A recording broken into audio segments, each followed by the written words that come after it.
Hi ESL EFL teachers out there.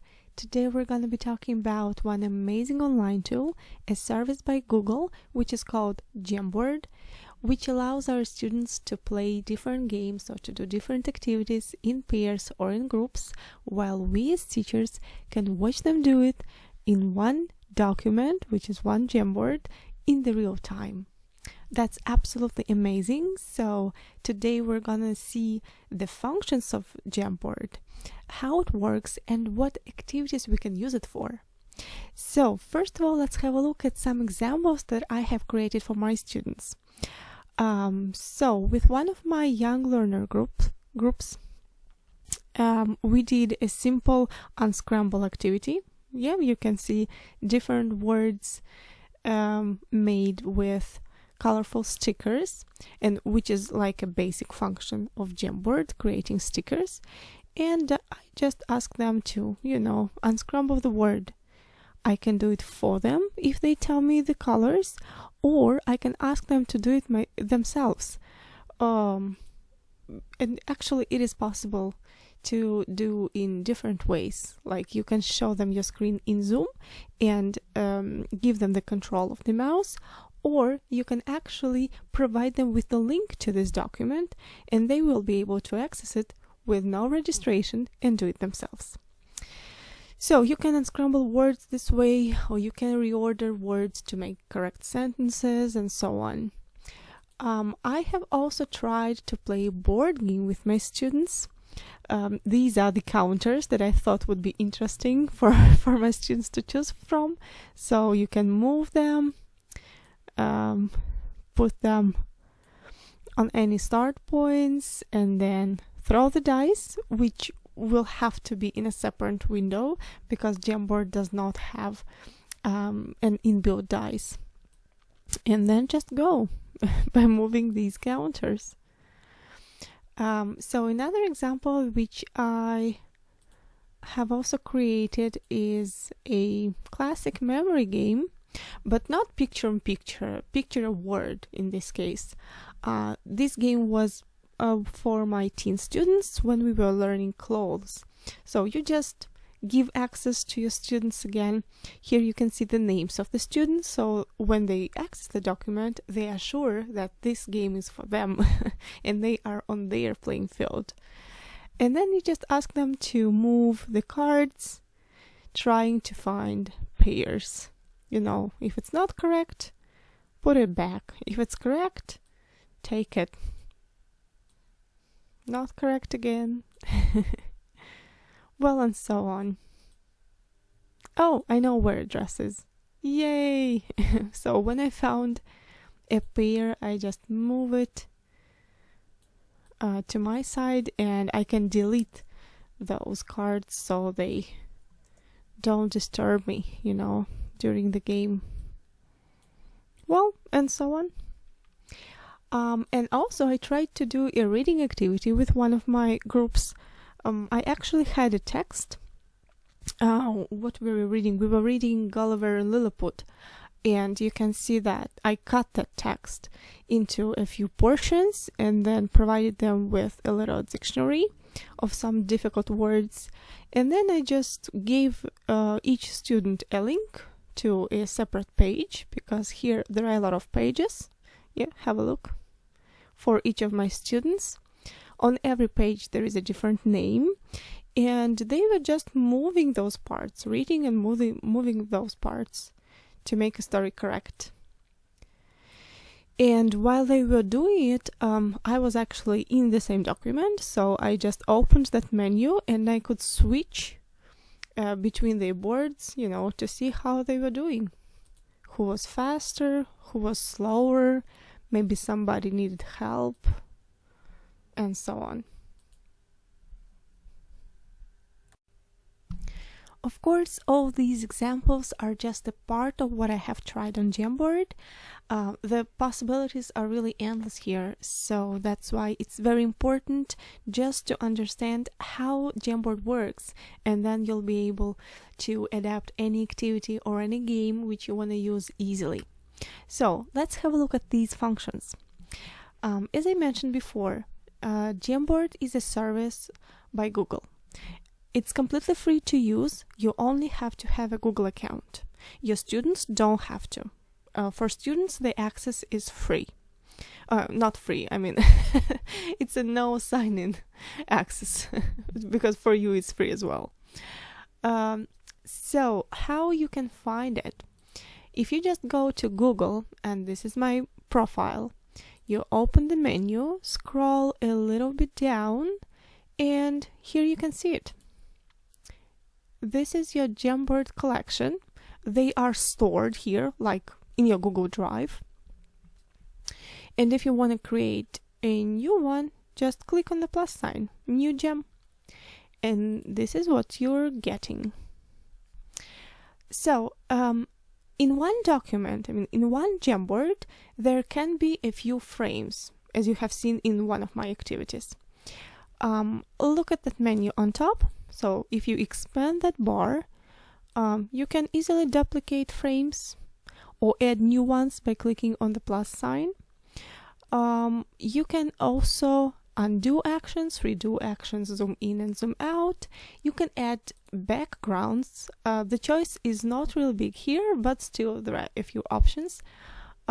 This is my absolute favorite, to be honest.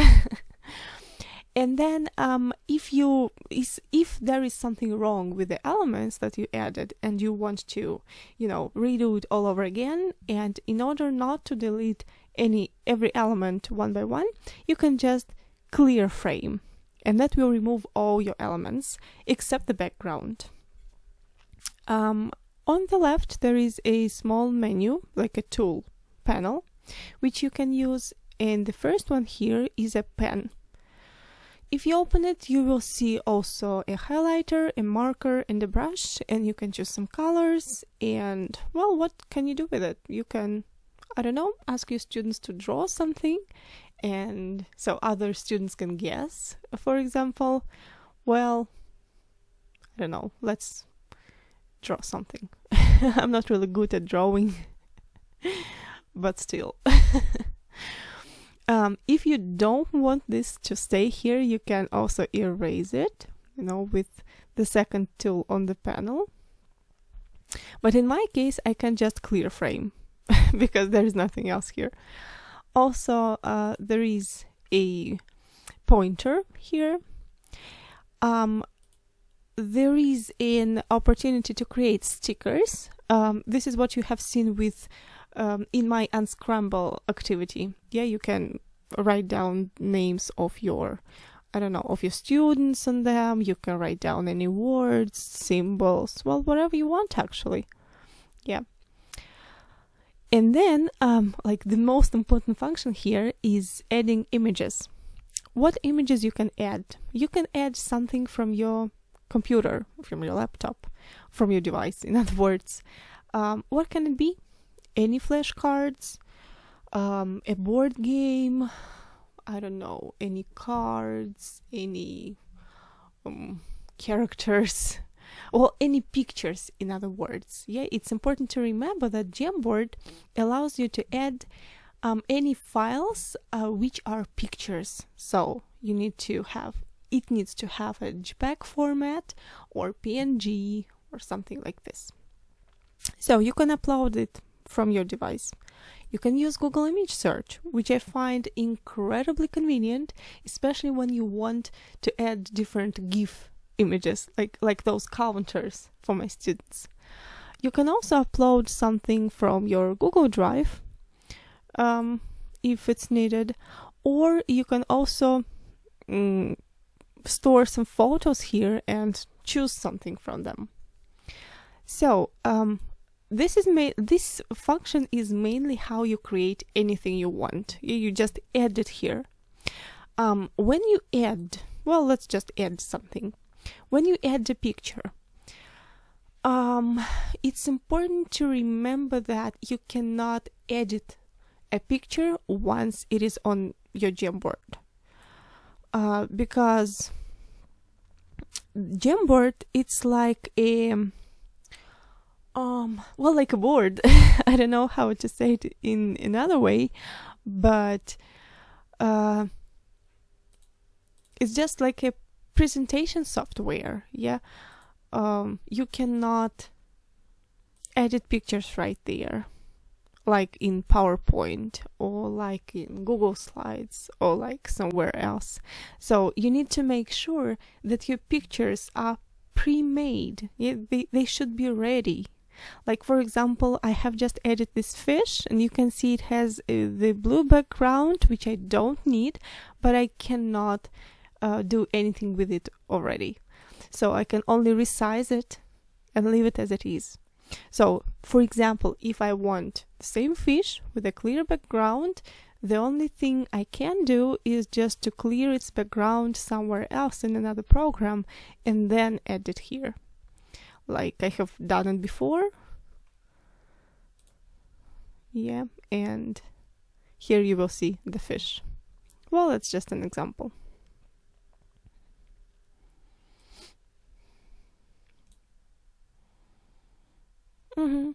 Here's the fish. If you want to add an image using Google Image Search, then, and if you want to have pictures with a clear background as well, you can add PNG at the end. Like, for example, I don't know, Pokemon's PNG. Because this way, when you add them, they will not have that white background that will overlap your board game or other pictures that you already have here. Yeah, like this. Well, and so on. So basically, you can add anything here or just leave them as flashcards, you know, and play, I don't know, what's missing. If you choose a sticker and write what's missing and then make it a little bit bigger. Okay, and then you can ask your students to close their eyes and ask them to open them when you hide one picture, and then ask what's missing, and they say like a fish. Yay, it's a fish. Well, it's just the easiest use of it, I guess. But okay, now we can see how we can play all together with our students. Yeah, it's you who move all the elements and they just see it on your screen. But what if you want them to play in groups or pairs? Because this is exactly the main advantage of Jamboard. It allows all students to play at the same time on their own playing fields. So this, in this case, you will have to duplicate frames, as we have already done, to assign your students to their playing fields just by putting their names on it, basically. And then to share it with your students. So how can you do that?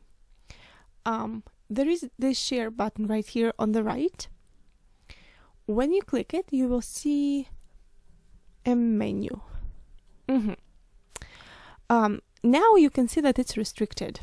Yeah, nobody can see it. So you can change it. Anyone with the link, this is what you need. And the most important thing here, you have to change viewer for editor, because if you leave viewer, then your students will not be able to move anything around. So you need to have editor here and then done. Now each page, each frame of this Jamboard has its own link. So if you need Kate to be on this frame, you just copy this very link and send it to her, you know, somewhere. Now your other students are going to be on frames 2, 3, 4, and so on. So you can send these links to them as well. As you can see, the links actually have the same format. However, this last number is different. So when we were on the previous frame, it had 0, this one has 1, the next one will have 2, and so on. When you send links this way, separate links to separate students, it does not mean that they will not be able to see other frames. If they click here on top and switch between frames, then they will see other frames too. But you can actually control it. First of all, not all students know that they can do it. And second of all, you can control it, because if there are some students here, you will see how many people are on each frame. Well, let me show you what it looks like. So imagine you send a link to your student, and your student does not have a Google account, so they join anonymously. Well, in this case, it's anonymous koala. Well, Google always assigns different animals to anonymous users. And you can see that one student joined here, and you can see what frame the student is on exactly. So if you have to have 2 students per frame, you can easily control it. If somebody goes to another frame, you can tell them, go back. For example, let me try to switch the frames. See, now I as a student do it, and you can see it as a teacher. Let me try it one more time. Yep, like this. So this is how you can control this. And basically that is it. So one more time, Google Jamboard is a great presentation software where you can play different games or do different activities, board games, card games, flashcards, reading, whatever, with your students. And the main advantage of it is that you can give access to your students, and they will be able to do it at the same time, individually, in groups or pairs, and you will be able to control it easily within one and the same document. So I hope you enjoyed it. If you have any questions, feel free to leave them in the comments below, and I'll see you next time.